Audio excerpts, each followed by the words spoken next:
High, good morning everyone. আশা করি তোমরা সবাই খুব ভালো আছো। আমিও খুব ভালো আছি। আজ নতুন বছরের দ্বিতীয়তম একটা দিন। ভাবলাম নতুনভাবে কিছু শুরু করা যাক, তাই তোমাদের সাথে আমি আমার মর্নিং রুটিনটা শেয়ার করছি। সকালে ওই 7টা সাড়ে 7টা বেজে যায় ঘুম থেকে উঠে সবার ফার্স্ট যে কাজটা আমার থাকে সেটা হচ্ছে সূর্য প্রণাম করে তবেই আমি বিছানা থেকে নামি। এই জুতোটা দেখছো না, এই জুতোটা আমার শিলিগুড়ি থেকে কেনা, ভীষণ পছন্দের একটা জুতো। তো তারপরে বেডটাকে সুন্দর করে একটা ঝটকায় ক্লিন করে নিই।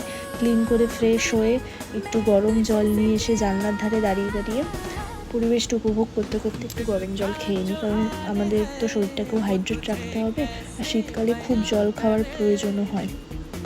তো আর যেটা ছাড়া সকালটা একদম অসম্পূর্ণ সেটা হচ্ছে চাটা না খেলে সকালটা ঠিক ঘুমটা কাটতেই চায় না মনে হয়। তো যাই হোক, এটাই ছিল আমার একটা ছোট্ট মর্নিং রুটিন।